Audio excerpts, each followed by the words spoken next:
you're not back on screen yet. Nope. Hey everybody, how's it going? Welcome to the first ATG live happy hour. We loved having you guys on Zoom call a couple weeks ago, so we decided to do something crazy, fun, laid back, see what kind of questions you can come up with for ATG and myself, preferably no personal questions. Anyways, so I hope you all have a drink in hand so we can enjoy this together. I have Captain Morgan and Coke in this very nice Pepsi glass. I have a question. How many years have you been using that signature cup? This signature cup is probably older than most people that are in this room. It's going on, I think, roughly about 43 years that this cup's been in use.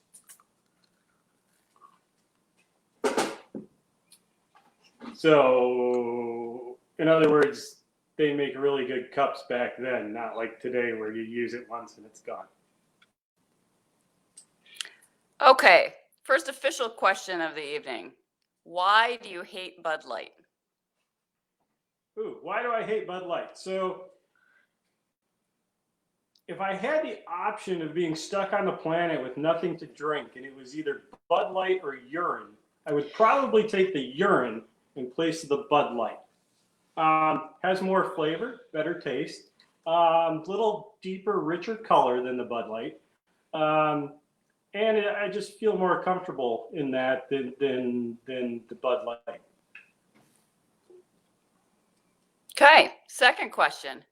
How far is Scott willing to drive for a cold Miller Lite in a cooler? Charlotte to Chicago? Question? So this is a loaded question from a representative, a fan of ATG way down in the South. And because he thought it would be hysterical when I moved north to sneak in a cheap Miller beer into a whole he had sent up 2 or 3 cases of beer with us. And then when I got up north here, I was unpacking it and found this Miller Lite, which he thought was this extremely funny thing to do. Anyways, we did not drink that Miller Lite, but one of the homeless guys on the street of Chicago really enjoyed it when I gave it to him. Yes. This is the fun part about being live, is you get interaction with the pups. Okay, third question. Heard you have a cute new helper. How is that going? So yeah, our niece Julie is in town visiting for a couple of weeks, so we decided to give her the full ATG experience. So she's been doing some stuff around the shop. She also went out to the barn site with me for a day. I would say that I'm pretty confident, maybe like 99.9999%, that she'll probably not be taking barns down as a career. So Jolie is keeping loudmouth there quiet.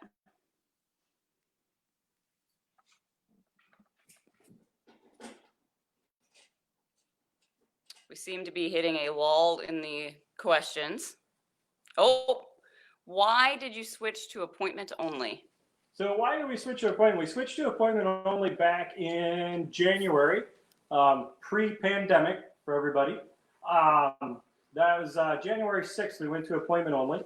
ATG has grown and morphed into more of a design center with an emphasis on our custom creations and our furniture line.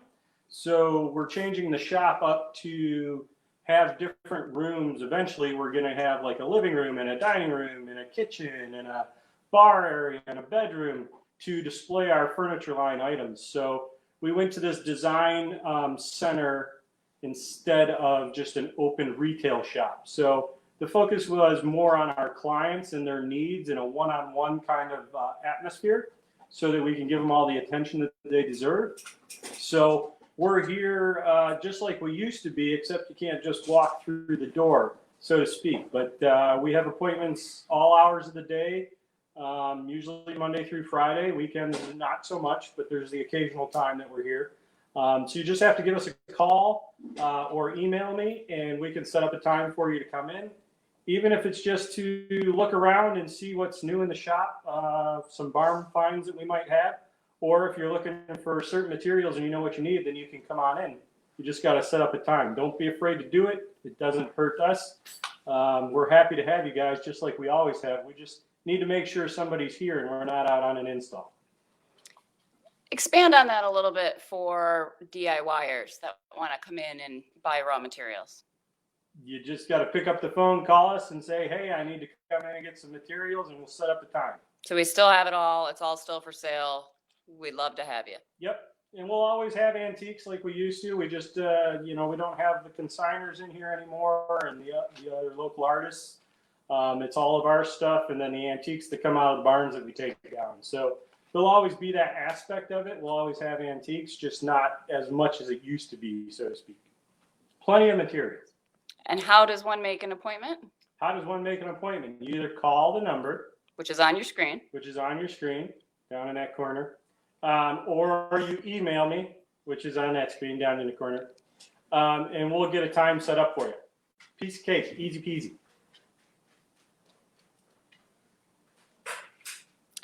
What have you been working on lately?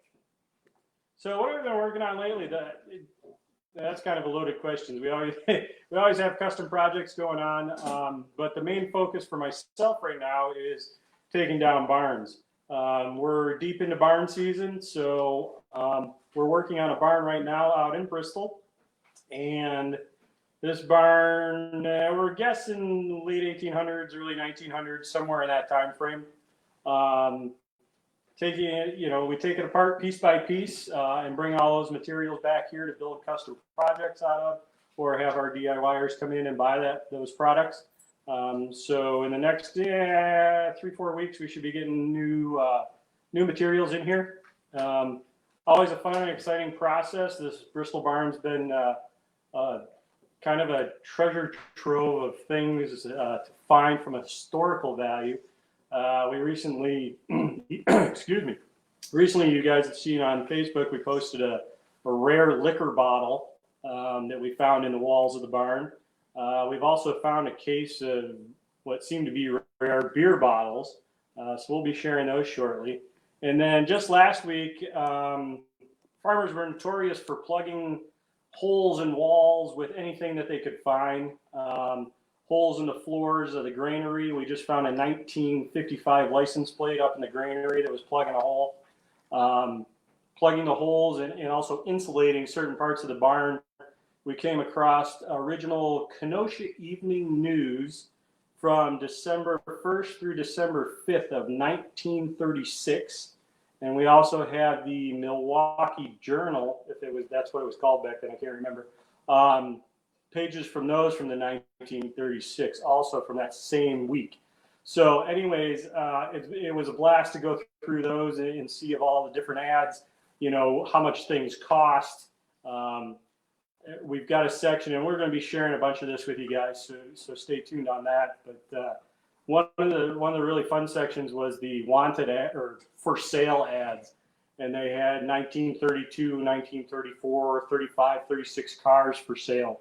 And you're talking about $495 and things like that for vehicles. So compared to today's truck, averaging $50,000, it's kind of fun to, look at those things. So always fun to find cool items at the barns. Those are the kind of the things that keep me going anyways, is finding things like that, along with all of the boring aspect of taking the barns down to get you guys all the cool materials here in the shop. Tell us about your love for Old Style. It's the greatest beer ever, right? So my love for Old Style, greatest beer ever. I would refer back to my previous comment about the Bud Light, and therefore I think it's self-explanatory about where Old Style would rank in the things of urine/Bud Light. I know it's a popular beer, but I guess if I had to rank it between the Bud Light and the Old Style, I'd probably give Old Style just a niche more than the Bud Light. So we've heard you, well, before we get to that question, every year you seem to have harrowing stories of near-death experiences at barn sites. And this one's been rumored to have a ghost. Tell us more about that. The barn we are working on now is rumored to have ghosts.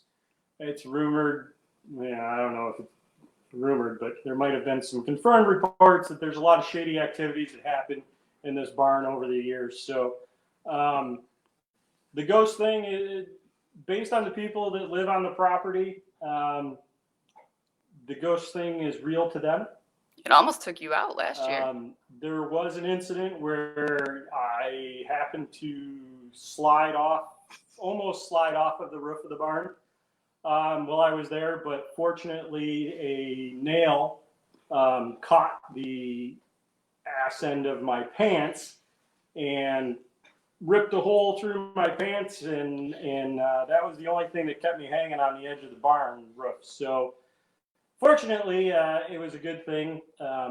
I came home and discussed that with Jamie, and so her first question was it the ghost? Was it or wasn't? I guess that's a mystery that's yet to be solved, so to speak. Okay. So we need clarification of what's in your blue cup.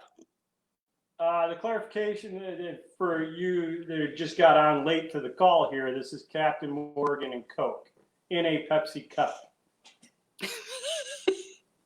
Larry would like you to know that the Bud Light comment hurts.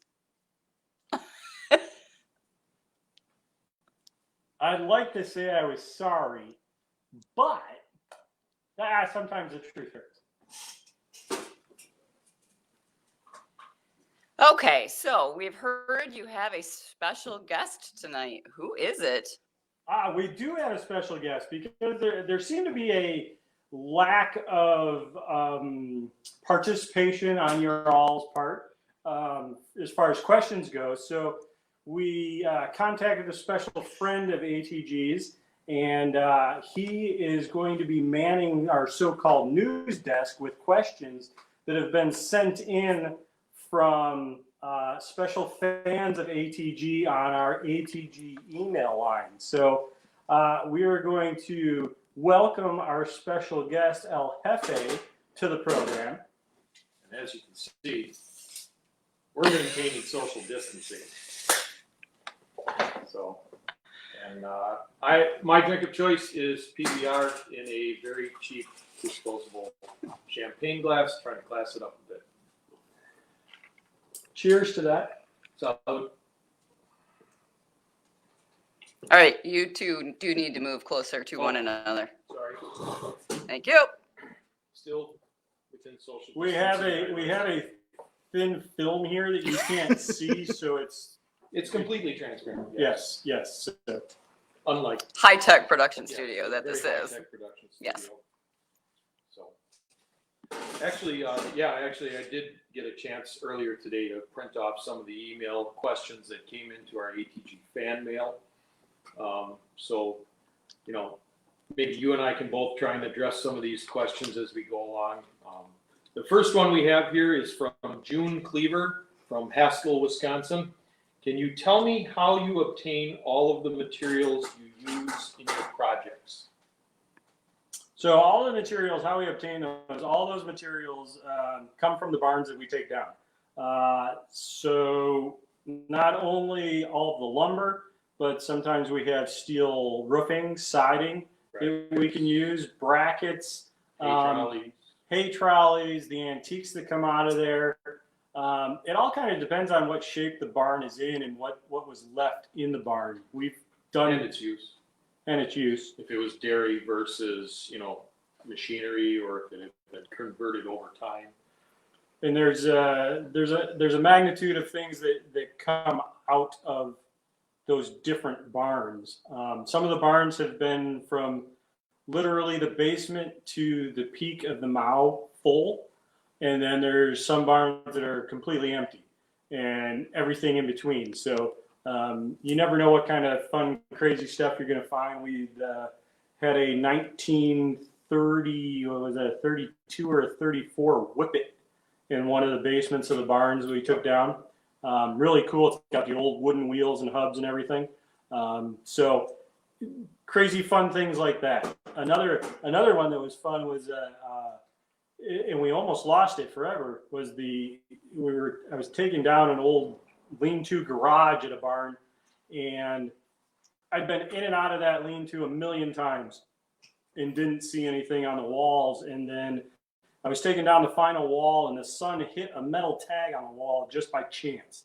And that metal tag happened to be the mailing code of the owner when he was in World War II. So it was his rank, his address, and everything here on stateside for the postal department.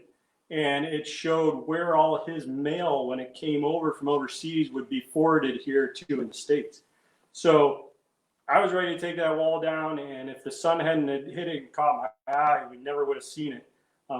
So anyways, that's one of those things that we took down, and it's cool because I got to give that to the family, and they were super excited about it. So one of those cool things that we find. So one of the things that I was impressed by, I remember when we were working up in Slinger, is we found excessively large quantity of Philippine mahogany that was destined primarily to be used for crate lumber, never got used. What, 2 pallet loads worth of Philippine mahogany ended up in the bottom of a barn in Slinger, Wisconsin is beyond me. But we look at the number of projects that we've used that material in and how unique it is, and we've incorporated it into other materials, and we can look out at projects all over southeast Wisconsin that have utilized some of that material. So to me, that was kind of cool. So you all have had a couple people say hey. Hey, What's up? Half John Deere is complimenting your mustache. yeah, but had it since the 3rd grade, so it's been around for a while. But, yeah, appreciate it. I'll see you later.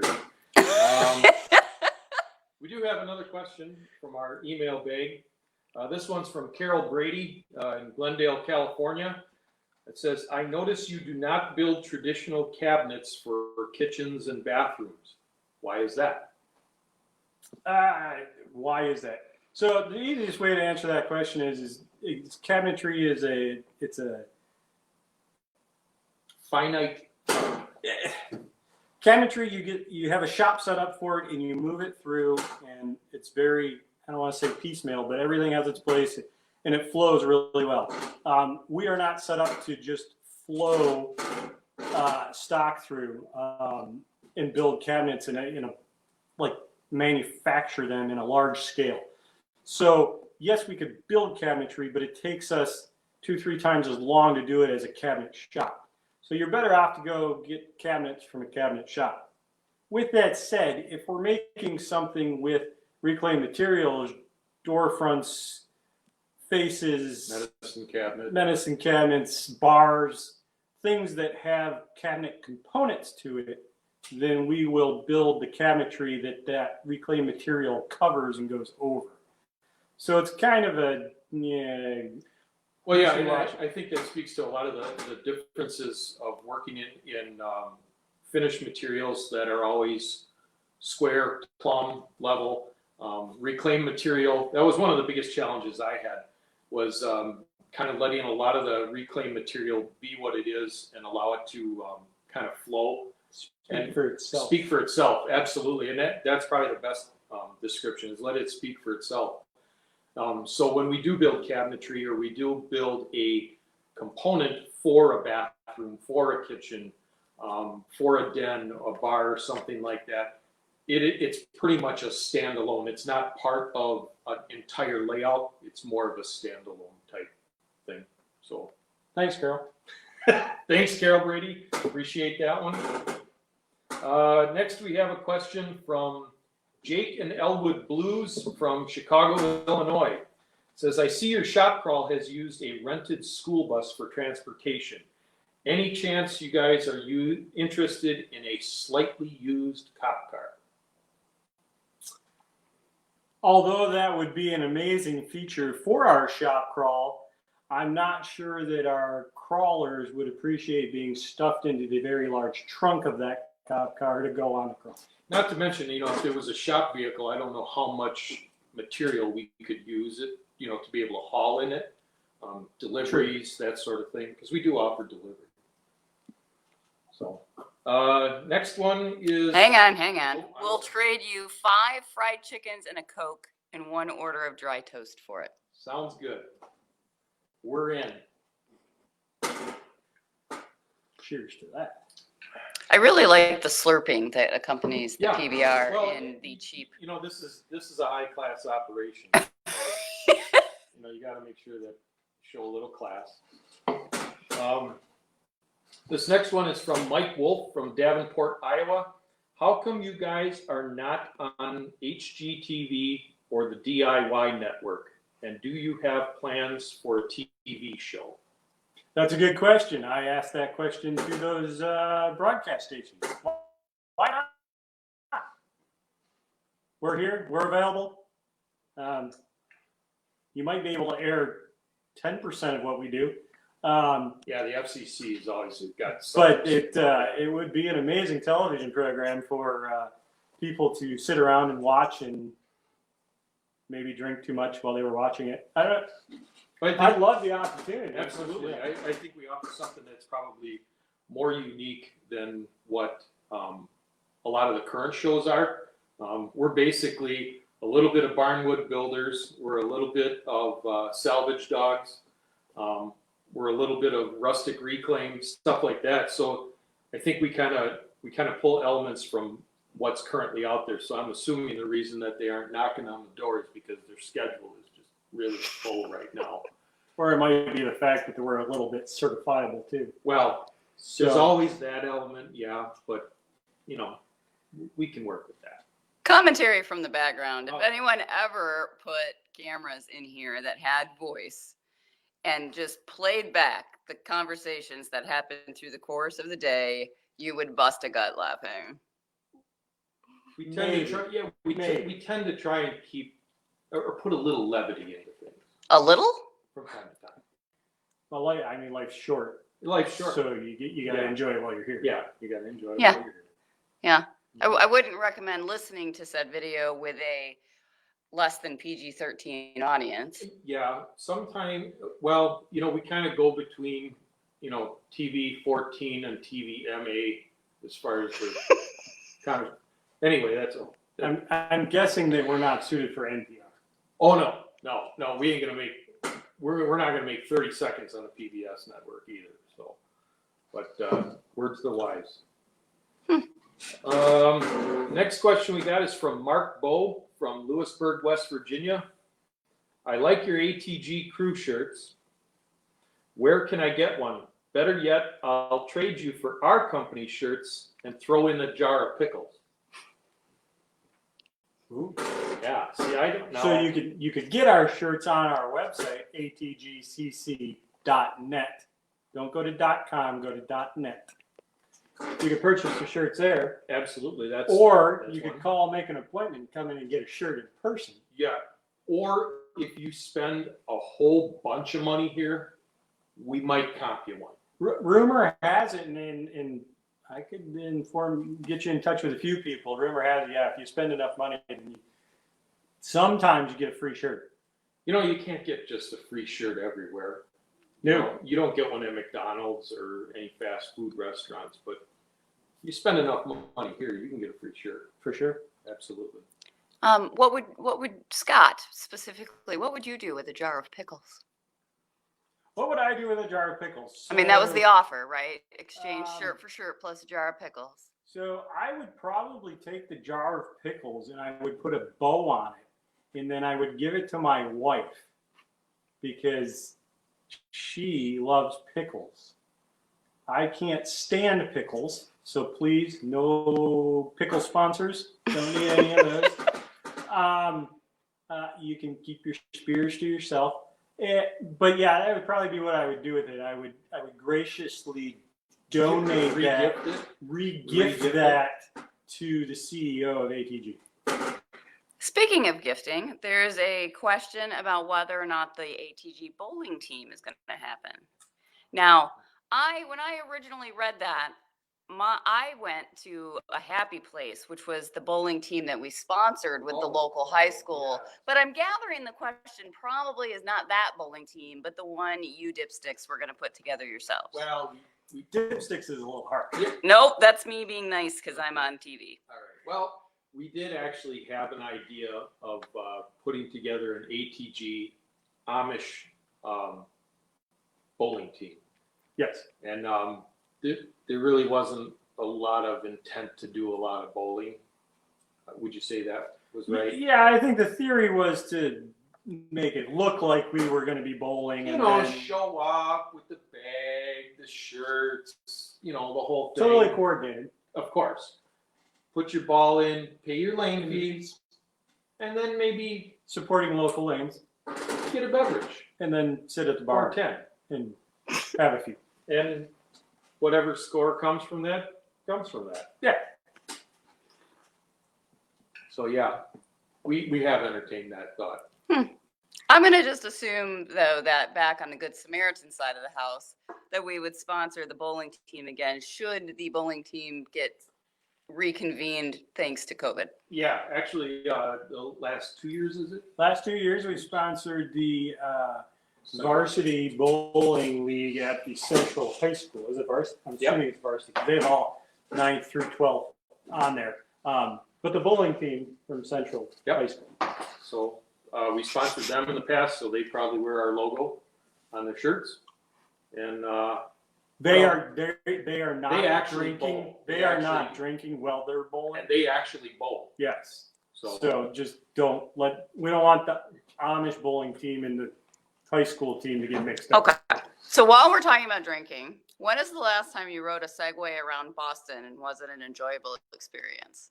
Oh, so yeah. So see, here's the deal: is that everybody wants to get personal. So, so I can, with 100% fully attest to the fact that you can segue at the same time that you may be puking. It is doable. You can make those two things function and happen. Now, for innocent bystanders, it's a little different because it's just kind of a stream of puke as you're going down the road. It's kind of if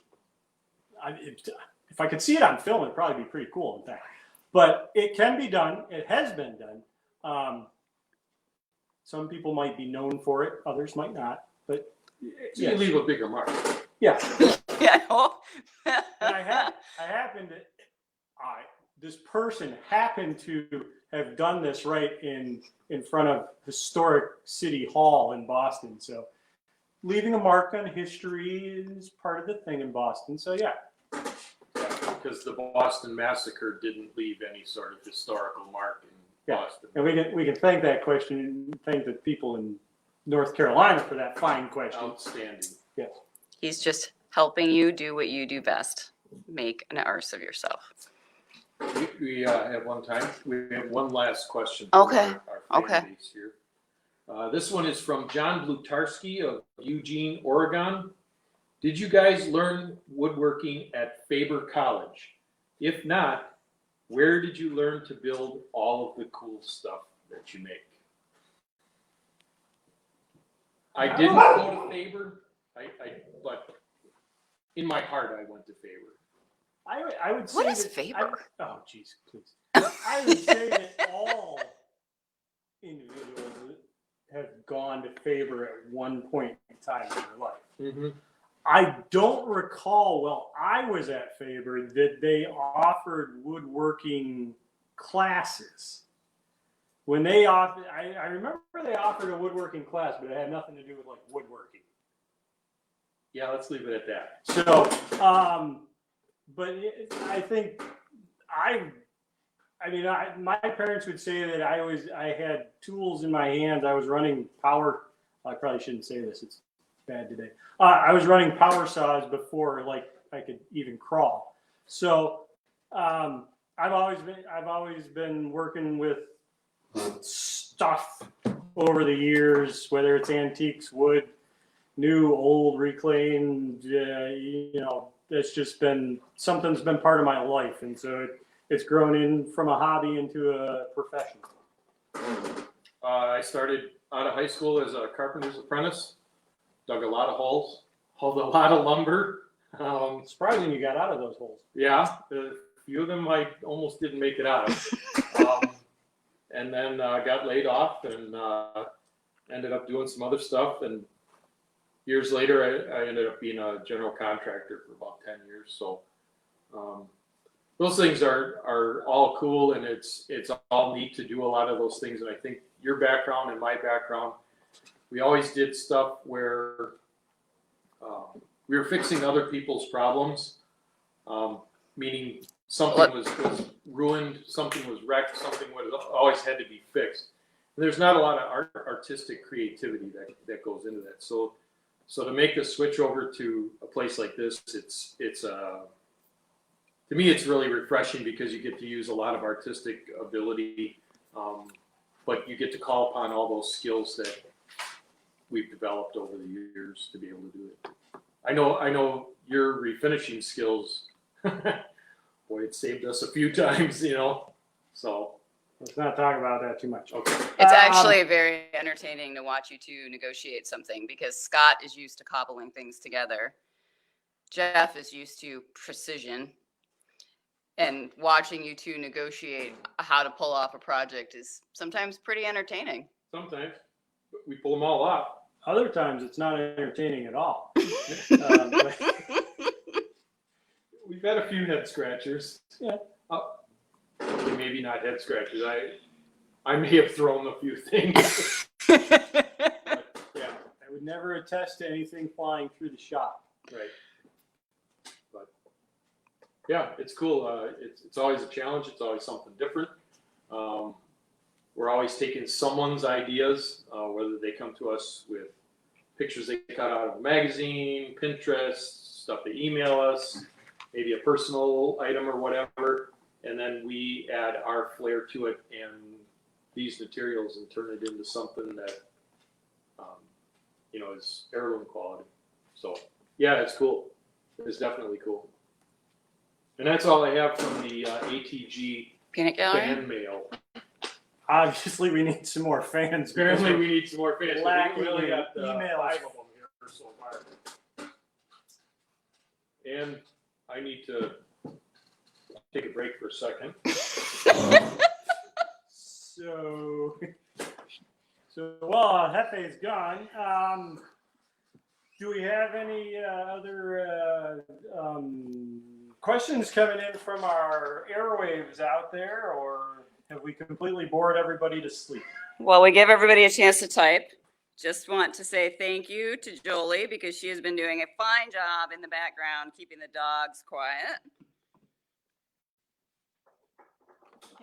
I thought he had to go to the bathroom. No, he had to restock. He just had to restock. So anything at all out there, or are you completely dumbfounded by the answers you've gotten so far and can't come up with any questions? There was a question about whether or not you had extra cleaning fees on said Segway mentioned earlier in this segment, but I would share, Adam, that it was projectile enough that it never even touched the Segway. Or I hear that it never touched the operator of said Segway either. And I would also vouch for humans can actually be a lovely shade of green. John Deere would like to know if he can get an autographed shirt. An autographed shirt. That costs way more. Yeah, I gotta be honest. That's gonna cost. You don't want my autograph. Yeah, it's gonna be. Why do they always want your autograph? They never want mine. He didn't say. He just said an autographed shirt. Yeah. We'll have someone autograph it for him. It could be like Bill and Ted's Excellent It Adventure. could be something like that. Yeah. Or some completely made up fictitious name. Yeah, sure. That's not a problem. Yeah, we can do it. We'll trade you a autographed shirt for a bucket of worms. Mushrooms. Duh. He doesn't have mushrooms. Worms. There was also a question about when we would next be in North Carolina. I will say we are currently building a table to be delivered to Austin, Texas. And we are going to, and they don't want Jeff's autograph, by the way. Oh, hey, Um, fantastic. Great. Here, can you take the knife out? Well, sometimes you win some, sometimes you lose. Sometimes you lose. So we'll definitely be in North Carolina because the aforementioned friend involved in the Segway experience, his daughter's getting married at the end of September, and we know them and their family very well, so we will be down for that. I'm bringing a Segway. Yeah. Oh, wait, that person might be bringing a Segway. Actually, a lot of our products have gone pretty far. Yeah, we don't. We have stuff in North we Carolina have already. stuff in North Carolina, Michigan, Wisconsin, Illinois, Indiana, Colorado, California, Boston, Florida, Florida. the lamp. Oh yeah, there's products in Florida. So we're not just we think of ourselves as a great regional company, but we go far and wide, and we're more than willing to travel to deliver those things. So if you happen to be in the Maldives or the Fijian Islands or New Zealand, Australia, we'd love to bring something to you. Iceland. Iceland's a good one. Yep, that's on the list. It's on my list at least. So we're not afraid to travel. So All right. Any other questions? That's if nobody's got any other questions. We've definitely enjoyed our time. Hopefully, you guys have enjoyed a cocktail at home with us, and we look forward to doing this again sometime soon. Make an appointment. I guess it could be an appointment for cocktails. Like if you would if turn that's that what it's down? gonna take, yeah. If that's what- I mean, yeah. I mean, well, wait a minute. There's this dude from the ATF. No. Yeah. Oh, I thought it was from state. No, he's from the Anyway. ATF. All right. Anyways, if it comes to that, then yes, we can make that happen. Just not on any shop crawls. Yep. So anyways, it's been a pleasure hanging out with you guys. Hope everybody had a good time. We had a good, did you have a good time? I had a good time. Check us out on the web, atgcc.net, where you can learn more about all of what we do. Have a great night, everybody.